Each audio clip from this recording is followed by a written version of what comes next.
ध्यान से हम लोग कर रहे हैं आपका ह्यूमन रिसोर्स का चैप्टर 1। सुनो ध्यान से, ह्यूमन रिसोर्स मैनेजमेंट का मतलब क्या होता है, अच्छे समझिए। ह्यूमन रिसोर्स मैनेजमेंट का मतलब होता है स्टाफ को मैनेज करना। देखिए, प्रत्येक ऑर्गेनाइजेशन का जो महा एसेट होता है वो स्टाफ होता है, तो स्टाफ को तो मैनेज करना पड़ेगा, महा एसेट को मैनेज करना पड़ेगा, नहीं तो ये महा एसेट जो मूवेबल है इधर उधर करने लगेगा तो गड़बड़ हो जाएगा। तो उसे मैनेज करने के लिए एक तो मैनेजमेंट बनाया गया जिसका नाम है ह्यूमन रिसोर्स मैनेजमेंट। क्या नाम है बोलिए? जिसमें हम लोग को टोटल 5 चैप्टर पढ़ना है, जिसमें हम लोग चैप्टर 1 को कर रहे हैं। चैप्टर 1 हम लोग का नेचर एंड स्कोप। चैप्टर 1 हम लोग का नेचर एंड स्कोप है। सारे चैप्टर से 8 मार्क्स के क्वेश्चन आएंगे। 5 चैप्टर है, सारे चैप्टर से कितना मार्क्स का क्वेश्चन आएगा? 8 मार्क्स का। अच्छे से सुनिए एकदम। सबसे पहले HRM होता क्या, सुन लीजिएगा ध्यान से। HRM को हम प्रीवियसली पहले इसको हम कहते थे पर्सनल मैनेजमेंट। पहले हम लोग क्या कहते थे इसको? Personal management. पर्सनल मैनेजमेंट होता कर्मचारी। पहले ना आदम जमाना में HRM को क्या कहा जाता था? Personal management. क्या कहते थे बोलिए? Personal management. पर्सनल मैनेजमेंट का मतलब कर्मचारी का मैनेजमेंट। लेकिन अभी मॉडर्न जमाना में हम लोग क्या कहते हैं इसको? HRM। क्या कहते हैं? तो HRM is previously known as personal management. HRM is previously known as कौन सा बोलिए? Personal management. लेकिन अभी इसको किसके नाम से जानते हैं? HRM के नाम से। अच्छे से सुनिएगा। HRM का तो मतलब समझ चुके हैं कि जब सारे एस्पेक्ट से ह्यूमन का, स्टाफ का क्या करेंगे? मैनेज करेंगे। इसको हम क्या कहेंगे? Human resource management. समझ में क्या बोल रहे हैं? तो ह्यूमन रिसोर्स मैनेजमेंट का फीचर्स क्या हो सकता है? फीचर्स या इसको हम क्या कहेंगे? नेचर। नेचर ऑफ हम लोग क्या समझने जा रहे हैं? HRM। फीचर्स क्या हो सकता है? पहला, HRM किससे संबंधित है? People oriented. कौन सा बोलिए? People oriented. तो हम कह सकते हैं कि HRM is people oriented. Human resource management किससे संबंधित है भाई? लोगों से संबंधित है। तो हम इसको क्या कह सकते हैं? HRM इज कौन सा ओरिएंटेड? People oriented. कौन सा ओरिएंटेड? People oriented. समझ पा रहे हैं? दूसरा हम लोग बोल सकते हैं HRM is a pervasive function. हर जगह लागू है, हर ऑर्गेनाइजेशन पे लागू है। HRM इज कौन सा function? Pervasive function. HRM is कौन सा function? It is a pervasive function because it is applicable everywhere. It is applicable everywhere and all the types of organization, all the levels of management. All the types of organization, all the levels of management. HRM क्या है? Management का part है। तो हम कह सकते हैं कि HRM is a part of management function. HRM is a part of कौन सा फंक्शन? कौन सा बोलिए? HRM is a part of, ये मैनेजमेंट फंक्शन का क्या पार्ट है? HRM is a part of management function. ये मैनेजमेंट फंक्शन का क्या है भाई? पार्ट है। HRM is a part of कौन सा फंक्शन? Management function. माने मैनेजमेंट का हिस्सा होता है। मैनेजमेंट का ही क्या होता है? हिस्सा होता है। अच्छा, HRM क्या होना चाहिए? कंटिन्यूअस होना चाहिए। HRM is a continuous activity. ये कंटिन्यूअस होता है। एक दिन मैनेज करके आप सो नहीं सकते, डेली स्टाफ को मैनेज करना पड़ेगा। हो सकता है कि किसी दिन स्टाफ को एब्सेंट कर गया, नहीं आया, काम छोड़ के चला गया, आपको दूसरा स्टाफ लाना पड़ेगा तुरंत। तो ये लगातार प्रोसेस है। समझ पा रहे हैं क्या बोल रहे हैं? तो HRM इज कौन सा एक्टिविटी भाई? Continuous activity. कौन सा एक्टिविटी? HRM इज कौन सा activity? HRM is continuous activity. HRM is कौन सा एक्टिविटी? Continuous activity. क्योंकि ऑर्गेनाइजेशन है तो स्टाफ तो अपसेट मारेगा, सीधा बात। ऑर्गेनाइजेशन तो स्टाफ अपसेट मारेगा, स्टाफ छोड़ के जाएगा तो आपको स्टाफ दूसरा लाना होगा। सिंपल सा बात है। तो किसका बात कर लोग? फीचर्स या नेचर्स ऑफ HRM। पहला क्या बोलो? HRM इज कौन सा ओरिएंटेड? पीपल ओरिएंटेड मतलब लोगों से संबंधित है। किससे संबंधित है? लोग ही तो आपके पास काम करने आएंगे ना, तो लोगों से संबंधित है। दूसरा, HRM इज कौन सा function? Pervasive function because it is applicable everywhere. Because it is applicable everywhere and all the types of organization. जितने भी तरीका के ऑर्गेनाइजेशन है सब जगह HRM लागू है। समझ रहे हैं? HRM is a part of कौन सा? Management function. ये मैनेजमेंट फंक्शन का क्या होता है? पार्ट होता है। HRM इज कौन सा एक्टिविटी? कौन सा एक्टिविटी बोलिए? Continuous activity. कौन सा बोलिए? सुनिएगा ध्यान से। HRM is based on certain principle. ये कुछ सिद्धांत पे आधारित है, पॉलिसीज पे आधारित है। HRM is based on certain principle and policy. Certain principle and, समझ पा रहे हैं? इसका कुछ सिद्धांत है, कुछ पॉलिसी है, उस पर ये बेस्ड है, ताकि एम्प्लॉय जब आए तो उससे आप मैक्सिमम काम को करवा सके, मैक्सिमम काम को करवा सके और अपने गोल को क्या कर सके? पूरा कर सके। तो HRM is based on certain principle and policy. Certain principle and HRM का क्या नियम है? समझ पा रहे हैं क्या बोल रहे हैं? प्रिंसिपल है, सिद्धांत है, पॉलिसी है, उसके ऊपर बेस है, ताकि हम एम्प्लॉई आए तो मैक्सिमम काम को करवा सके। क्लियर है क्या? किसका बात करें? Nature of HRM। बोलो क्या बोले हैं? Scope of human resource management. इस ह्यूमन रिसोर्स मैनेजमेंट के 3 ही स्कोप है। Scope of human resource management क्या चीज? Scope of human resource management. बोलो ना, मिस्टेक लिखा हो। Scope of human resource management किसका बात कर रहे भाई? Scope of human resource management. Human resource management के स्कोप कितने हैं समझ पा रहे? ह्यूमन रिसोर्स मैनेजमेंट के 3 ही स्कोप है। पहला हम लोगों का है पर्सोनल। बोलो क्या बोले हैं? पर्सोनल माने कर्मचारी से संबंधित। पर्सोनल माने क्या होता है? तो पर्सोनल एस्पेक्ट है, पर्सोनल एस्पेक्ट है। दूसरा वेलफेयर एस्पेक्ट है। पहला पर्सोनल एस्पेक्ट है, दूसरा वेलफेयर एस्पेक्ट है। जो बुक खोला उसको कभी याद नहीं होगा, जल्दी बुक बंद करो। पहला कौन सा एस्पेक्ट है? पर्सोनल। दूसरा कौन सा है? वेलफेयर। सच बात है, बुक में देखोगे ना तो याद नहीं होगा, समझे? पहला कौन सा एस्पेक्ट है? पर्सोनल। दूसरा कौन सा है? वेलफेयर एस्पेक्ट है। समझ पा रहे हैं क्या बोल रहे हैं? और तीसरा जो एस्पेक्ट हम लोग का इंडस्ट्रियल रिलेशन एस्पेक्ट है। Industrial relation aspect, industrial relation aspect है। सुनो ध्यान से। HRM के स्कोप कितना? 3। HRM का कितना स्कोप है? 3। जोर से बोलो। HRM का कितना स्कोप है भाई? 3। कौन कौन? Personal aspect, welfare aspect, industrial relation aspect. सही से बैठिए। पहला कौन सा एस्पेक्ट है भाई? Personal aspect. कौन सा? Personal aspect. Personal aspect. दूसरा वेलफेयर एस्पेक्ट। तीसरा industrial relation aspect. Personal aspect का मतलब पता करो कि कितना ह्यूमन रिसोर्स का प्लान करो, कितना वर्कर चाहिए, 10 वर्कर चाहिए कि 5 वर्कर चाहिए। माने पर्सनल एस्पेक्ट में पहले ह्यूमन रिसोर्स को प्लान करेंगे, फिर अपने जॉब को डिजाइन करो, क्या क्या काम करवाना है, क्या क्या काम करवाना है। फिर उसके हिसाब से रिक्रूटमेंट और सिलेक्शन करो। रिक्रूटमेंट में लोगों को बताओ कि हमारे यहाँ वैकेंसी है, हमारे यहाँ काम है, तभी तो लोग आएंगे। लोगों को बताइए रिक्रूटमेंट। और जब लोग आ जाएंगे तो बेस्ट कैंडिडेट का चुनाव करिए। इसको हम क्या कहेंगे? सिलेक्शन। क्या कहेंगे?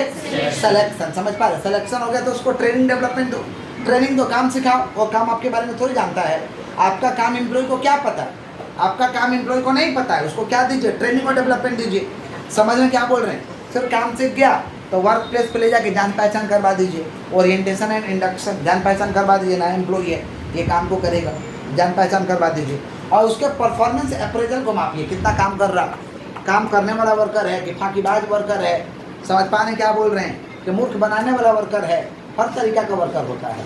समझ रहे क्या बोल रहे हैं? उसके परफॉर्मेंस अप्रेजल को मापिए, तो परफॉर्मेंस उसका अप्रेजल क्या है। समझे क्या बोले कि नहीं समझे? क्लियर है क्या? किसका बात करें? ये होता पर्सनल एस्पेक्ट। बोलो क्या बोले? तो पर्सनल एस्पेक्ट में क्या रहेगा? पहले मैन पावर प्लानिंग करो कि तुमको कितना लोग चाहिए, उसके हिसाब से जॉब को डिजाइन करो। जॉब को क्या करो? Recruitment, selection, training development, orientation, induction, फिर परफॉर्मेंस अप्रेजल। ये सारे के सारे कहाँ आएगा? Personal aspect. कहाँ आएगा? Welfare aspect. बाथरूम करने का जगह दो, नहाने का जगह दो, बैठने का जगह दो, पानी पीने का फैसिलिटी दो। समझ पा रहे? क्रेचेज का फैसिलिटी दो। ज़्यादा महिला से काम करवाते हो तो उसका बच्चा को खेलने का जगह बनाओ, प्ले ग्राउंड एरिया बनाओ, ताकि वो महिला आके काम करे तो उसका बच्चा सही से खेले। क्रेचेज बनाया जाता है। समझ पा रहे? जहाँ बच्चे खेलेंगे तभी तो 4 घंटा कोई औरत काम करेगी, तो कैसे काम करेगी? समझ रहे क्या बोल रहे हैं? क्रेचेज बनाइए। समझ रहे? ये सारे के सारे कौन सा एस्पेक्ट है? वेलफेयर। माने गुड वर्किंग कंडीशन दो। अगर मान लो बिल्डिंग पर चढ़वा रहे तो सेफ्टी बेल्ट दो उसको। समझ में क्या बोल रहे? सेफ्टी बेल्ट दीजिए। या मान लीजिए कोई डेंजर काम आप करवा रहे हैं तो आँख में उसको ग्लव्स वगैरह दीजिए। समझ पा रहे? मैंने उसको हर तरीके से सुरक्षा प्रदान करिए। समझ रहे क्या बोले? इसको कहते हैं वेलफेयर एस्पेक्ट। क्या कहते हैं हम लोग? Welfare aspect. देखते हैं काम डेंजरस लोग करवाते हैं तो उसको सेफ्टी का सब सामान दे देते हैं ताकि वो सेफ रहे कम से कम। समझ रहे? क्योंकि वर्कर को काम के दौरान कुछ हो जाता है तो ये किसी और को भरपाई नहीं करना पड़ेगा, उसी ऑर्गेनाइजर को भरपाई करना पड़ेगा, तो भरपाई बहुत भारी भरकम हो जाता है। इससे अच्छा सस्ता सामान किन के दे दो, सेफ्टी में रहेगा तो नुकसान नहीं होगा। समझे क्या बोले?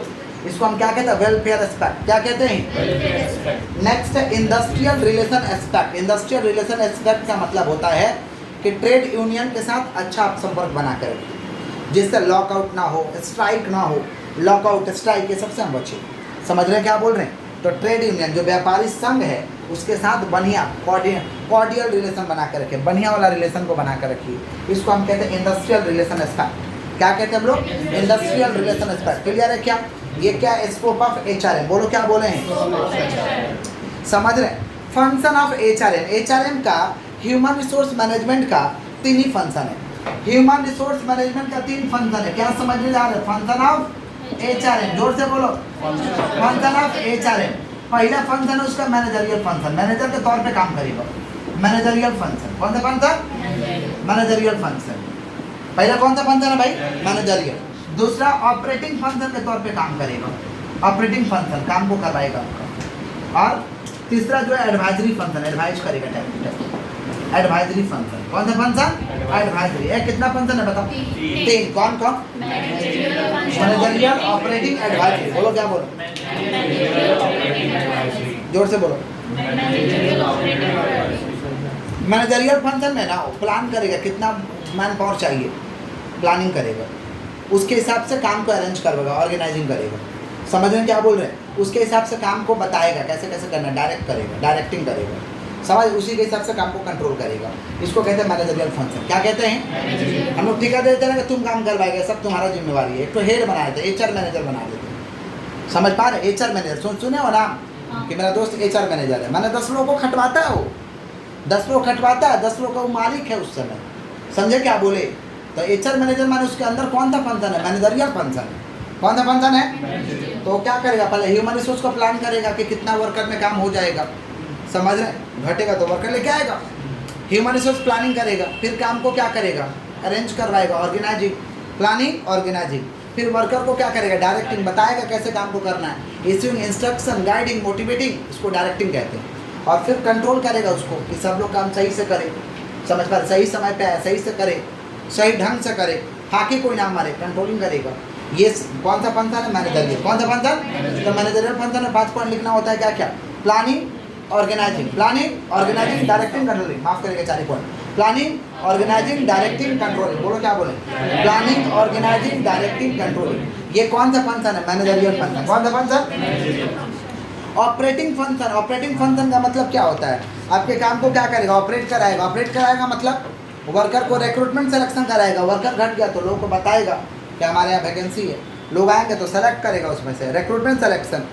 समझ पा रहे हैं क्या बोल रहे हैं? Job analysis and design, job को एनालिसिस करेगा, क्या क्या काम है क्या नहीं है, समझ रहे हैं? परफॉर्मेंस अप्रेजल को मापेगा, कौन वर्कर बढ़िया है, कौन वर्कर खराब है, कौन वर्कर बेहतरीन है, ये माप करेगा। क्योंकि ऑर्गेनाइजेशन में सभी लोग काम नहीं करते हैं, सब लोग एक जैसा काम नहीं करते। कोई लो परफॉर्मर होता है, कोई हाई परफॉर्मर होता है, कोई मीडियम क्लास का परफॉर्मर होता है, सभी को रखा जाता है। समझ पा रहे हैं? सबका अपना अपना इंपॉर्टेंस है, बट मापना तो जरूरी है कि कौन सा हाई परफॉर्मर है, कौन सा मीडियम वाला, कौन सा लोअर वाला है। इसको हम क्या कहते हैं? Performance appraisal. क्या कहते हैं हम लोग?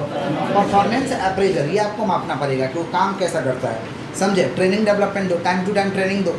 ये सारे के सारे कौन सा फंक्शन है? ऑपरेटिंग। कौन सा फंक्शन? एडवाइजरी फंक्शन में एडवाइज करेगा। समझ पा रहे हैं क्या बोल रहे हैं? मोटिवेट करेगा, डायरेक्टिंग करेगा। ये सारे के सारे कौन सा फंक्शन है? एडवाइजरी। कौन सा फंक्शन? आगे बढ़ें। ह्यूमन रिसोर्स मैनेजमेंट, एचआरएम के 4 ही कंपोनेंट्स है। कंपोनेंट्स ऑफ एचआरएम, बोलो क्या बोले? कंपोनेंट्स ऑफ क्या? एचआरएम। एचआरएम के 4 कंपोनेंट्स हैं। पहला है एक्विजिशन। पहला क्या है? पहला क्या बोलो? एक्विजिशन। बोलो क्या बोले? पहला क्या है? एक्विजिशन। दूसरा है डेवलपमेंट। पहला एक्विजिशन, दूसरा क्या है? डेवलपमेंट। पहला एक्विजिशन, दूसरा डेवलपमेंट, तीसरा हम लोग का है आपका मोटिवेशन। मोटिवेशन, चौथा है मेंटेनेंस। चौथा आपका क्या है? मेंटेनेंस। तो एचआरएम के कितने कंपोनेंट्स है भाई? 4। एचआरएम का कितना कंपोनेंट्स है? 4। कौन कौन सा? Acquisition, development, motivation, maintenance. बोलो क्या बोले? Acquisition, development, motivation, maintenance. Acquisition का मतलब होता है, एक्विजिशन का मतलब होता है recruitment and selection of man power. Man power का क्या करिए? रिक्रूटमेंट करिए, सिलेक्शन करिए। लोगों का रिक्रूटमेंट करिए और क्या करिए? सिलेक्शन। लोगों को बुलाइए और चुनाव करिए। इसको कहते हैं एक्विजिशन। क्या कहते हैं? डेवलपमेंट का मतलब होता है कि ट्रेनिंग देना, नॉलेज देना, उसके अंदर ट्रेनिंग देना और क्या देना? नॉलेज देना। इसको हम क्या कहेंगे? डेवलपमेंट। क्या कहेंगे हम लोग? मोटिवेशन का मतलब होता है एम्प्लॉय को इन्फ्लुएंस करना काम करने के लिए। समझ पा रहे? प्रेरित करना काम करने के लिए, इसको कहते हैं मोटिवेशन। मोटिवेशन 2 तरीके का, पॉजिटिव और निगेटिव। बढ़िया से नहीं करोगे काम से निकाल देंगे, निगेटिव मोटिवेशन। बढ़िया से कर दो, फिर तक तारीफ कर दो थोड़ा, इसको हम क्या कहते हैं? Positive motivation. थोड़ा पैसा दे दो तो एक्स्ट्रा पैसा दे दो, इसको हम क्या कहते हैं? मोटिवेशन। क्या कहते हैं? और लास्ट में मेंटेनेंस। क्या है बोलिए?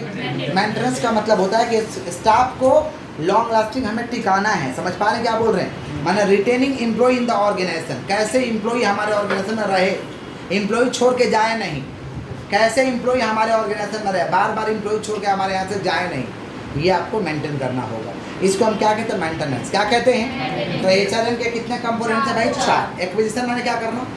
Recruitment and selection. Recruitment and development माने क्या देना? Imparting knowledge training, imparting knowledge training skill. Motivation means influencing the people, influencing the for the क्या? Work, for the work. Maintenance माने रिटेनिंग एम्प्लॉय, रिटेनिंग एम्प्लॉय को अपने पास बनाए रखना, इसको हम कहते हैं मेंटेनेंस। क्या कहते हैं? ये एचआरएम के क्या है? कंपोनेंट्स। एचआरएम का क्या है? सुनिएगा ध्यान से। डिफरेंस परिणाम लोगों को पर्सनल मैनेजमेंट में और एचआरएम में। पर्सनल मैनेजमेंट कब का भाई पहले बोला जाता था? एचआरएम का पहले क्या नाम था? Personal management. तो पर्सनल मैनेजमेंट ट्रेडिशनल अप्रोच है और एचआरएम कौन सा अप्रोच है? Modern approach. पर्सनल मैनेजमेंट कौन सा अप्रोच है? ट्रेडिशनल। और एचआरएम कौन सा भाई? Modern approach. पर्सनल मैनेजमेंट क्या करता है भाई? पर्सनल मैनेजमेंट फोकस करता है पर्सनल एडमिनिस्ट्रेशन पे, पर्सनल वेलफेयर पे, पर्सनल एडमिनिस्ट्रेशन, पर्सनल वेलफेयर। और एचआरएम फोकस करता है acquisition, development, motivation, maintenance. Acquisition, development, motivation, maintenance. और खाली प्रशासन पे फोकस करता था, वेलफेयर पे फोकस करता था। कौन? Personal management. कौन बोलिए? Personal management. समझ पा रहे? पर्सनल मैनेजमेंट पीपल को इनपुट समझता था, इनपुट कि खाली इनपुट है, ये क्या है? इनपुट। और एचआरएम कहता है कि ह्यूमन रिसोर्स मैनेजमेंट इम्पोर्टेंट, समझ पा रहे? वैल्यूएबल एसेट है। इम्पोर्टेंट और वैल्यूएबल क्या है? एसेट है। समझ पा रहे क्या बोल रहे हैं? ये कौन समझता है भाई? एचआरएम। कौन बोलिए? पीपल को इम्पोर्टेंट और इम्पोर्टेंट रिसोर्स मानता है, वैल्यूएबल रिसोर्स मानता है। किसको? पीपल को। लेकिन पर्सनल मैनेजमेंट पीपल को सिर्फ क्या समझता था? इनपुट। क्या बोलिए? क्लियर है क्या? Challenges of human resource management. Human resource management का क्या चैलेंजेज है? ह्यूमन रिसोर्स मैनेजमेंट को 3 चैलेंजेस फेस करना पड़ता है। जब लोगों को मैनेज करने जाइएगा ना, स्टाफ को मैनेज करने जाइएगा ना, तो 3 चैलेंजेस को आपको फेस करना पड़ेगा। पहला है आपका इन्वायरमेंटल चैलेंजेस। इन्वायरमेंट तो टाइम टू टाइम चेंज होते रहता है ना, समझ रहे हैं क्या बोल रहे हैं? तो ये चैलेंजेस को आपको फेस करना पड़ेगा, इन्वायरमेंटल चैलेंजेस। कौन से चैलेंजेस? समझ पा रहे? Environment time to time change होते रहता है, जैसे टेक्नोलॉजी चेंज हो गया, इकोनॉमिक कंडीशन चेंज हो गया, वर्कर को जितना पैसा दे रहे उतना में पोसा नहीं रहा है, तो ये सब आपको दिक्कत आएगा। आपका पॉलिटिकल फैक्टर्स चेंज हो जाता है। पॉलिटिकल फैक्टर्स में क्या होता है? कितने लोग बोलते हैं कि इसको काम नहीं करने देंगे, उसको काम करने देंगे। जैसे कहीं कहीं पे होता है ना, जैसे कहीं कहीं पे देखिएगा जो आउटसाइड स्टेट के रहते हैं उनको मार के लोग भगाने लगते हैं। समझ पा रहे हैं? तो मार के भगेंगे तो अल्टीमेट दिक्कत किसको होता है? जो लोग काम करवा रहे हैं। नहीं समझे? आउटसाइड के लोग से आप काम करवा रहे हैं और आउटसाइड के लोगों को वहाँ से भगाया जा रहा है, तो आप काम करवाइएगा तो आपको दिक्कत होगा ना। ये क्या पॉलिटिकल फैक्टर्स है। समझ पा रहे? तो ये सब चैलेंजेज आता है, इन्वायरमेंट का चैलेंजेज आता है। समझ पा रहे? और इन्वायरमेंटल चैलेंजेज, इन्वायरमेंटल समझ पा रहे क्या? इन्वायरमेंटल चैलेंज आता है इकोनॉमिक तौर तरीका से। टेक्नोलॉजी चेंज हो गया, वो इम्प्लॉय कोई भी नहीं करता टेक्नोलॉजी, तो हटाना पड़ेगा आपको। समझ पा रहे? इकोनॉमिक के तौर तरीका से, पॉलिटिकल के तौर तरीका से, टेक्नोलॉजी के तौर तरीका से, ये सब चैलेंजेस देखना पड़ता है। तो ये क्या इन्वायरमेंटल चैलेंजेज है। दूसरा है ऑर्गेनाइजेशनल चैलेंजेस। कौन से चैलेंजेस बोलो? ऑर्गेनाइजेशनल चैलेंजेस में क्या होता है? ऑर्गेनाइजेशन डाउनस्विंग में चला जाता है, रिसेशन में चला जाता है, लॉस होता है, तो एम्प्लॉय कम करना पड़ेगा। जैसे कोरोना में एम्प्लॉय को कम किया गया था, तो इसको हम क्या कहेंगे? Organisational challenges. बोलो क्या बोले हैं? और लास्ट एक इंडिविजुअल चैलेंजेस। हर व्यक्ति अलग अलग बैकग्राउंड से आ रहा, अलग अलग फैमिली से आ रहा, अलग अलग समाज से आ रहा, तो उन लोग का चैलेंजेस तो रहता ही है। समझ पा रहे हैं? तो ये 3 तरीका के चैलेंजेस को एचआरएम में फेस करना पड़ता है। पहला कौन सा चैलेंजेस है भाई? इन्वायरमेंटल। कौन सा चैलेंज है? दूसरा कौन सा चैलेंज है? ऑर्गेनाइजेशन है वाला। पहला कौन सा चैलेंज है? इन्वायरमेंटल। दूसरा ऑर्गेनाइजेशनल। और तीसरा कौन सा चैलेंज है? Individual challenges. कौन सा? इसी के साथ चैप्टर हम लोग का खत्म हो जाता है। रिपीट कर रहे हैं, सुनो ध्यान से, रिपीट कर रहे हैं। एचआरएम को पहले क्या बोलते थे? Personal management. एचआरएम का मतलब ओवरऑल तरीके से अपने स्टाफ को मैनेज करना। इसको हम क्या कहते हैं? एचआरएम। क्या कहते हैं? एचआरएम का नेचर और फीचर समझे थे कि HRM is a people oriented, continuous function, pervasive. समझ पा रहे क्या बोल रहे हैं? It is a part of function का मैनेजमेंट। समझ रहा हो? ये based on the certain principle and policy. उसके बाद हम लोग समझे स्कोप ऑफ एचआरएम। एचआरएम के कितने स्कोप हैं? 3। कौन कौन? Personal, welfare, industrial. पर्सनल में क्या आएगा भाई? ह्यूमन रिसोर्स का प्लानिंग, जॉब डिजाइन, समझ पा रहे हैं क्या बोल रहे हैं? Recruitment, selection, training, development, orientation, induction, performance appraisal. Welfare में क्या आएगा भाई? क्रेचेज बनाओ, water facility, good working condition दो, ये सब वेलफेयर है। इंडस्ट्रियल रिलेशन और ट्रेड यूनियन के साथ बढ़िया रिलेशन रखो ताकि स्ट्राइक लॉकआउट से बच सके। फिर क्या फंक्शन ऑफ एचआरएम? एचआरएम के 3 फंक्शन है, managerial function, operating function, advisory function. Managerial function में क्या आएगा? Planning, organising, directing, control. Planning, organising, directing, control. Operating function में क्या आएगा भाई? ऑपरेटिंग फंक्शन में आएगा आपका job design, recruitment, selection, training, development. समझ पा रहे हैं क्या बोला कि नहीं समझ पा रहे? और एडवाइजरी फंक्शन आपको मोटिवेट करेगा, एडवाइज करेगा टाइम टू टाइम। उसके बाद हम लोग क्या समझे? Components of HRM. Components of HRM के कितने कंपोनेंट्स हैं? 4। कौन कौन सा? Acquisition, development, motivation, maintenance. समझ रहे हैं? डिफरेंस पर हैं कि पर्सनल मैनेजमेंट ट्रेडिशनल अप्रोच है, एचआरएम मॉडर्न है। पर्सनल मैनेजमेंट खाली फोकस करता था पर्सनल एडमिनिस्ट्रेशन पे, और एचआरएम क्या चीज पे फोकस किया? Acquisition, development, motivation, maintenance. Personal management में लोगों को सिर्फ इनपुट समझा जाता था, लेकिन एचआरएम में क्या समझने लगा? इंपॉर्टेंट, वैल्यूएबल रिसोर्सेज समझाया गया। समझ पा रहे क्या बोल रहे कि नहीं समझ? कितना तरीका का चैलेंजेस है भाई एचआरएम में फेस करना पड़ता है? 3। कौन कौन? Environmental challenges, organisational challenges, personal challenges. फटाफट मार्क करते हैं, तब नेक्स्ट चैप्टर में